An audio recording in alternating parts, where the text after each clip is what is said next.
Okay, so today the topic is axial spondyloarthritis. First of all, if we look at the table, it is saying that on imaging we are going to find evidence of sacroiliitis only on MRI, and the history will be suggestive of back pain that is more than 3 months, and it has four of the following features. It improves with exercise and is not relieved by rest. Insidious in onset night pain, average age of onset is less than 45, good response to NSAIDs, family history of spondyloarthritis, and history of inflammatory bowel disease.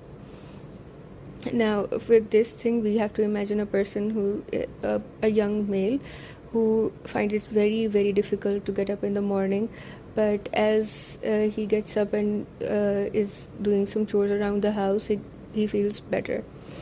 Then on clinical examinations, we have arthritis, enthesitis, uveitis, dactylitis, and psoriasis. Investigations include HLA-B27 positive and elevated CRP.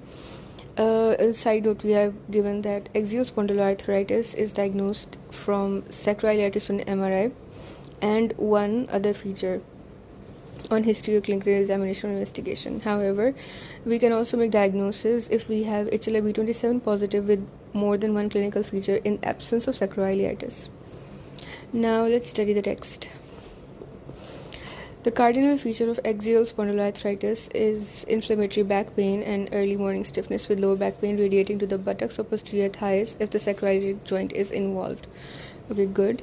Symptoms are exacerbated by inactivity and relieved by movement. This is also what we have already discussed. Musculoskeletal symptoms may be prominent at enthesis, may be episodic, and if present, can present as widespread pain and can be mistaken for fibromyalgia. Fatigue is common. A history of psoriasis, current, previous, or in the first stage relative, and inflammatory bowel disease are important clues. Physical signs include a reduced range of lumbar spine movements in all directions, pain on sacroiliac stressing, and a high enthesis index. Entheses that are typically affected include Achilles tendon, plantar fascia origin, patellar ligament enthesis, gluteus medius insertion at the greater trochanter, and tendon